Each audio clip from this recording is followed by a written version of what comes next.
our minds. Just Yes. inhale. Expand your belly.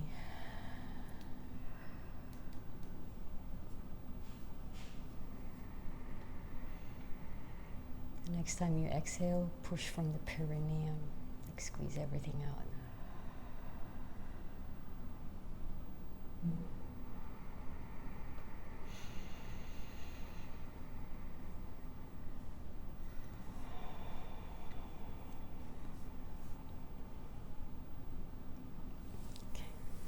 Ready.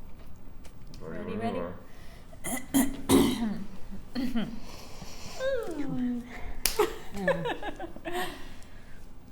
All right. So I remember when I didn't have anything at all. It was really late at night. It was cold in Houston. This was in 2018, February. I had no lights in my apartment. I was really struggling. Have no food also in my fridge. But I know I have all of these skills. Like I have skills of nutrition. I'm fighting for something. I have a goal in mind at that time that I wanted to bring forth functional nutrition and mind-body medicine together. That was my huge goal. And that's what kept me getting out of bed, despite the fact that I was feeling all broken up on the inside. You know, I was trying to find my way. So you had in some this world. obstacles. Yeah, plenty. And looking back now, I kept trying to figure out, how did I go from there to to talking to patients now on how they too can reach for their goals, especially with limited resources. That's when you have limited resources, everything about the basic needs of human life is your self-preservation is something that's, you know, that we all strive for. You know, we want to survive, but I want to go beyond surviving. I want to thrive. And one thing that I had to actually change in order to really get a complete reversal of my life, I had to let go of the things that I was attaching myself to.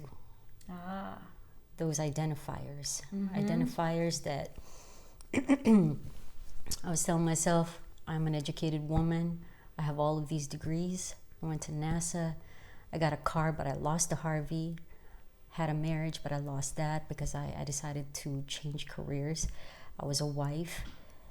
I let go of all of that identifiers because... So how would you say, what is the process that it takes in order to let all of those identifiers go? Because that's really, whenever we tell ourselves or give ourselves a certain identity, it's hard to push past that. It's hard to imagine that we can go elsewhere, that we can break free from that, something that might not be for us anymore.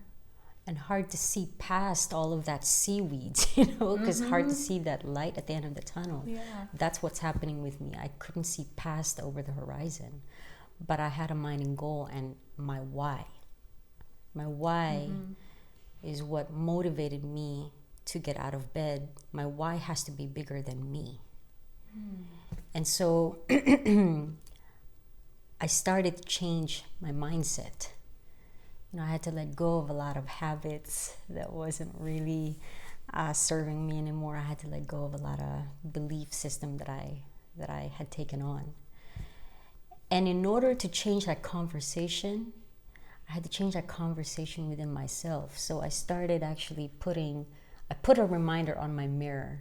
I remember when I was able to finally get on my 2 feet after staying with a friend, one of the first things I did is I had to change the conversation, right?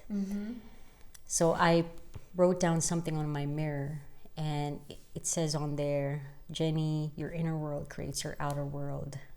And at the bottom, I said, stay your course no matter how challenging it gets, you know. Keep focused, basically. Stay focused on the goals. And every day I read that. I read that every day because when you wake up in the morning, you go into your bathroom, right? You get ready, and that's the first thing I see. It's a constant reminder. Yeah. It's so hard to break free from habits once they've been so ingrained, once we're doing the same thing day in, day out, even if it's not serving us anymore. Yeah. And the human mind has a tendency to be complacent, especially when you're surviving and you don't have income coming in. It's a scary way to live. Yeah. Because you don't know where food is going to be coming from next, But there's also faith and trust that the right circumstances is going to come in and the right people. Basically, you just do what you have to do and stay focused on your goal. And when it comes to, I love that quote that you wrote, your inner world shapes your outer world. Yeah. What would you say are the main things in your inner world that were able to push you into applying those things you were creating in your mind in order to shape your outer world? What did that look like for you? There's a lot of things in here that I had to search, that's I would call them my shatter, my clutter. There's a lot of inner dialogues that were like, first of all, my demons. I call them my inner demons. These are the ego that likes to feed off of your fear, and a lot of them really are trauma that's coming from the past, those voices that you're used to hearing, the conditional thinking. And I'll give you one good example that was something that I heard when I was growing up a whole lot, is that I was feeble-minded. That's one of the things. That's a continued replay in my head, and every day I had to succumb that voice. I had to shut it off, and I did it by way of learning some things that I incorporated in my life to silence that voice. So you're unwiring your thought processes and rewiring with a truth that deep down should be the truth that you should be exuding. Right. Because it's not true that I'm feeble-minded.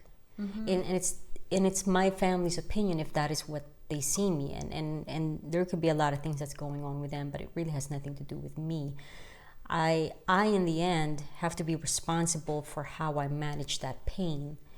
It's not my responsibility, and it's not my fault that that's how they see me, but it is my ownership, and it's my responsibility to take care now of that pain and process it through, right? The ball is in my court.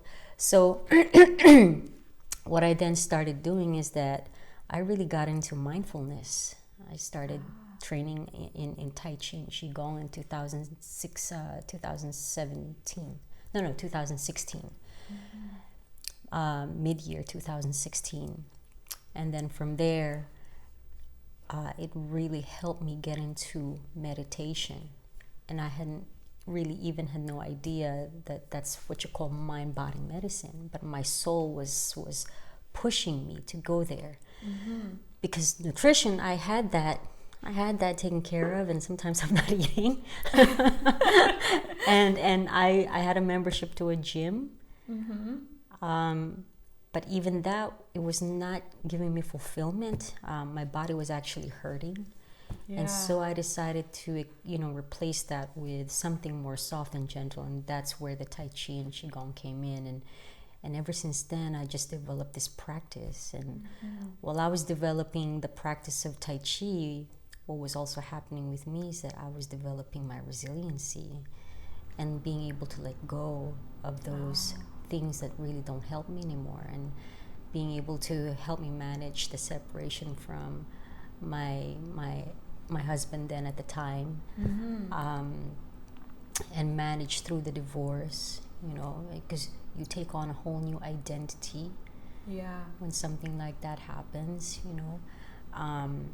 I had to let go of the abuse that I had to endure, both physically and emotionally, So getting to the root of the lies that you were feeding yourself versus the truth that you wanted to believe. Yeah, because they were all lies. Yes. They're not real. your fear is making it real for you. they have Mm-hmm. I think fear stands for something that's appearing real. Yes. You know, but it's not really real in reality. It's all in our minds. It's Yeah. the opposite of faith, really. Mm, It's fear. yeah.